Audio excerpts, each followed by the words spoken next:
Hermeticism is an ancient philosophical belief system that stretches back to Hellenistic Egypt. Now, the name of this religion comes from its core deity, Hermes Megistos, which is Greek for literally thrice greatest Hermes. Now, this deity was created from the combination of the Greek god Hermes and the Egyptian god Jehuti, or as the Greeks called him, Thoth. How these gods were associated and combined is something that can be discussed separately in a video concerning either of those individuals.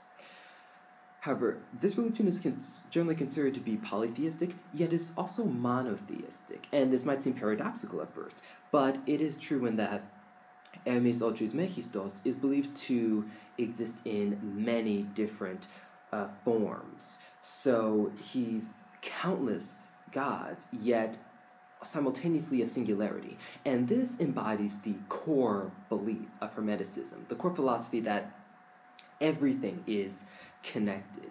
Everything in existence is separate, yet is united through the sheer energy from the force of simply being. And everyone and everything is on a journey to fulfillment. And humanity's separation from this unity, this one divinity that is nature, humanity's self-imposed isolation is not an evil deed. No, it's just part of the journey that humanity must embark on in order to come full circle. Now, unlike some religions that have a more pessimistic view of humanity, such as like Christianity, which sees humanity as being born of sin, Hermeticism takes a much more positive view on humanity. It believes humanity to be fundamentally good, and it believes everything in existence to be, by definition, fundamentally good.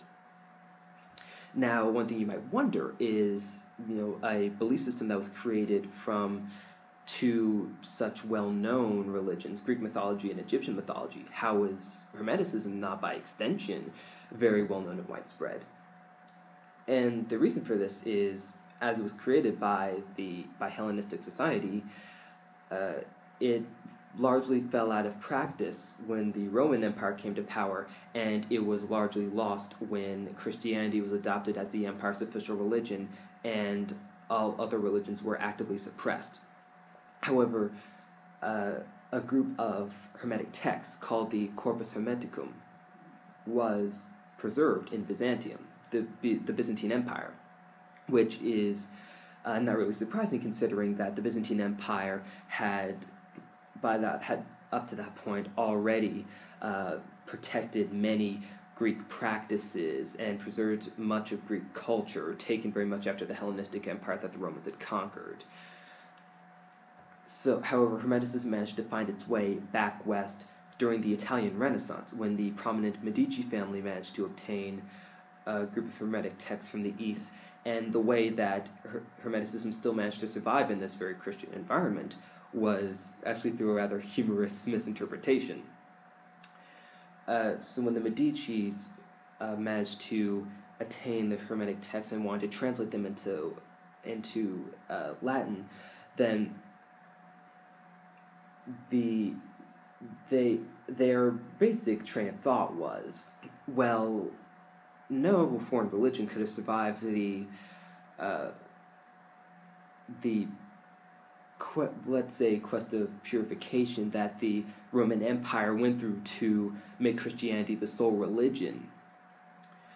So this philosophy must be related to Christianity in some way, and these texts weren't the originals that were created when Greek mythology merged with Egyptian beliefs. They're just copies of the philosophy that was handed down from generation to generation. But the Medicis believed them to be much more ancient than they were.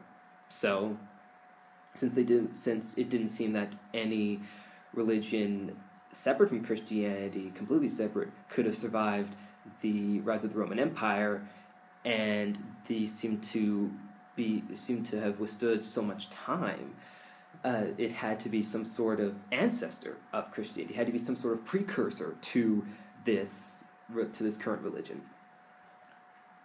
So So Hermeticism managed to emerge relatively unscathed, albeit blended with the new humanist philosophies that had become prominent during the Renaissance.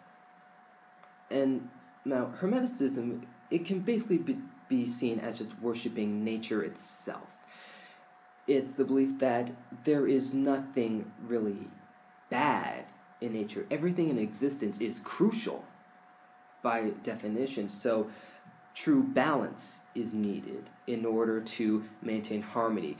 Having a connection with nature, attaining this higher level of spirituality by becoming one with your natural surroundings.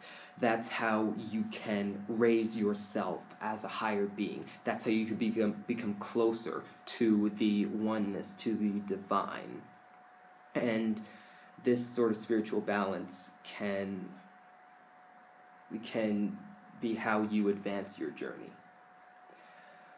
Well, that'll be all for this topic. It was very interesting to talk about, and thank you very much to Bars, the commenter who suggested this topic in the first place. Thank you for viewing these videos and for contributing to their continuation. And feel free to comment on this video suggesting any new topic that you might want to hear about. Goodbye.